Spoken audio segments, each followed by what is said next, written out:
Padahal kalian tidak tahu, di balik hijabnya itu ada masalah yang dia sembunyikan begitu besar. Sampai akhirnya itu anak kelayangan sendiri dan akhirnya memutuskan untuk mengambil.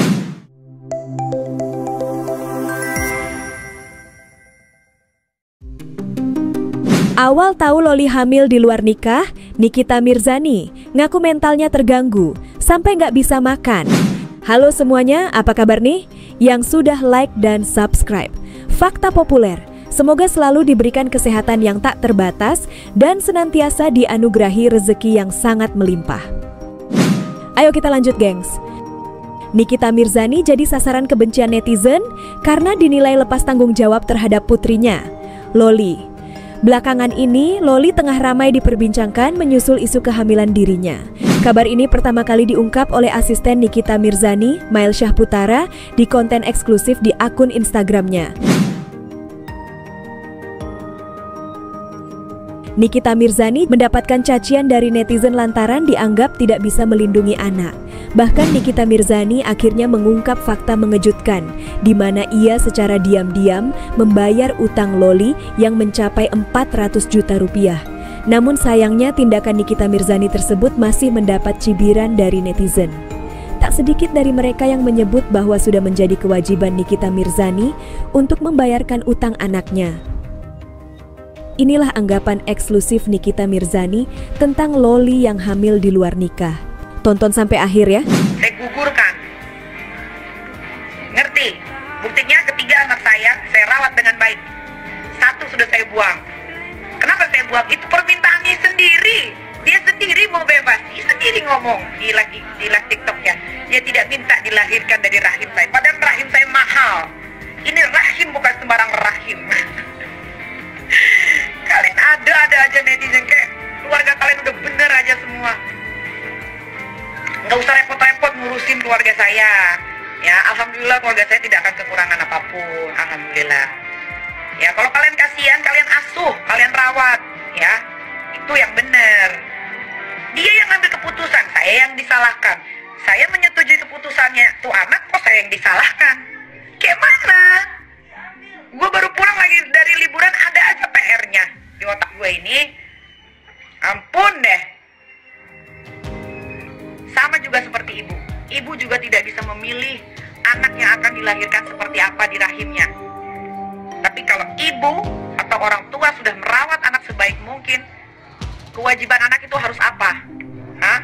Belajar, sekolah, nurut, sampai punya uang sendiri.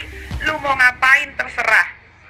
Lu mau joget-joget, lu mau pakai bikini, lu mau ngapain terserah. Karena saya pun begitu. Ketika saya sudah bisa cari uang sendiri, orang tua saya memberikan hak sepenuhnya ke saya. Mau saya ngelakuin apa, itu sudah tanggung jawab dan resiko saya sendiri. Paham? Dan ingat, di keluarga saya tidak ada yang hamil di luar nikah. Nikah dulu, baru hamil. Dan tidak ada yang pernah melakukan aborsi. Ibu mana yang tidak sakit hati ketika seorang ibu single parent sudah merawat anaknya dari bayi sampai umur 16 tahun, ketika dia memutuskan untuk bebas dengan pilihan busuknya dia, ternyata dia menghilangkan mahkotanya yang sudah dirawat oleh ibunya sedemikian rupa, dia berikan sama gembel tukang semir. Dari mana? Ibu dari mana yang tidak kecewa dan sakit hati? Kalian jangan nuduh-nuduh saya melulu ya. Nanti kalau saya udah jailnya keluar, saya laporin kalian satu-satu ke polisi ya. Jangan kalian bercanda-bercanda sama saya.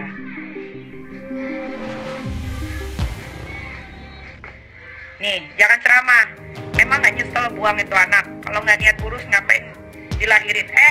Kalau saya tahu itu anak bakal begini, saya nggak mau lahirin. Ngerti Najwa Hasputri? Kalau itu anak begini, saya tahu. Kalau saya bisa tahu masa depan, itu anak jadinya begitu, lillahi ta'ala saya tidak mau lahirin. Ngerti?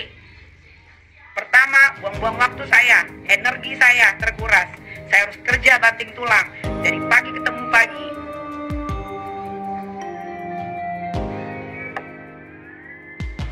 Paham kalian? Ini saya masih tegar, tahu nggak? Membicarakan seperti ini, saya berusaha untuk tegar, tidak mau tidak mau meneteskan air mata saya. kalian?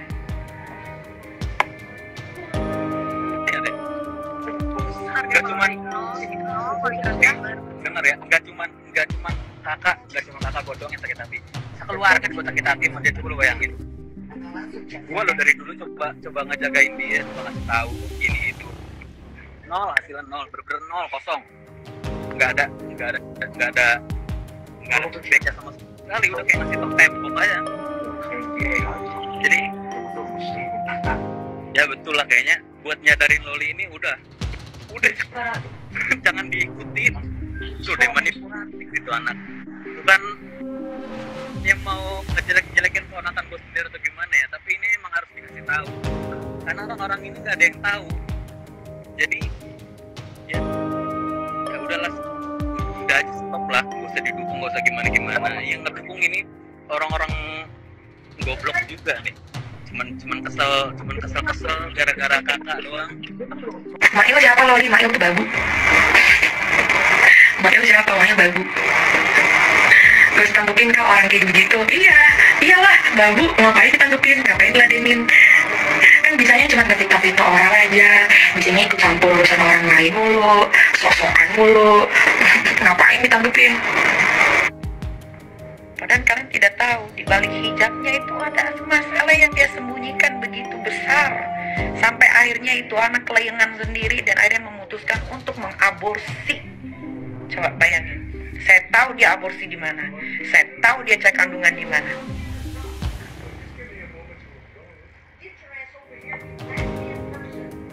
Kalau kalian bilang, anak itu cuma orang tua, tidak ada orang tua yang menginginkan anaknya menjadi bejat.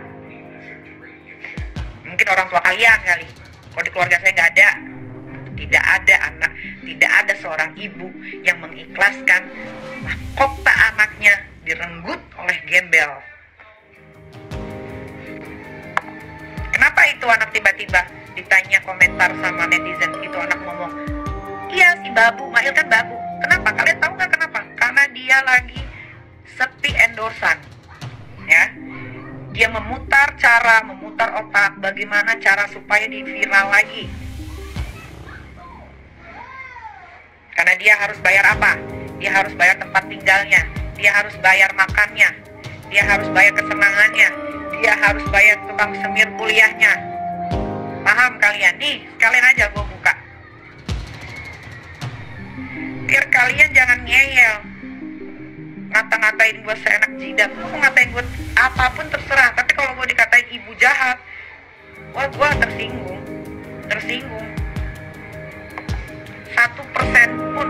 1% pun saya tidak pernah minta bantuan dengan orang lain untuk membantu hidup saya.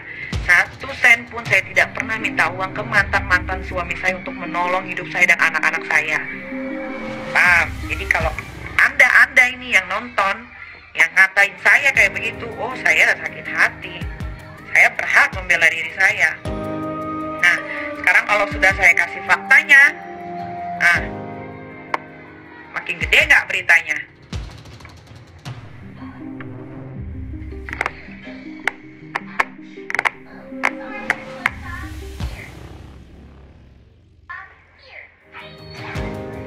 Gila, gue mati-matian, hampir mau mati gue pernah, cuman buat cari uang untuk anak-anak gue. Kalian tahu nggak, Arkana, kenapa dia lahir sebelum 7 bulan? Karena saya banting tulang cari uang syuting waktu itu. Saya namanya Jodoh Wasiat Bapak. Jam 3 pagi saya disuruh hujan-hujanan, dibikin hujan buatan, sampai akhirnya perut saya kram. Dan akhirnya Arkana harus dilahirkan sebelum 7 bulan. Kenapa? Karena saya kerja kayak orang gila, cari uang bagaimana supaya rumah ini jadinya cepat. Tahu kalian? Untung tuh Arkana tuh bayi kuat, tuh bayi strong tuh dia.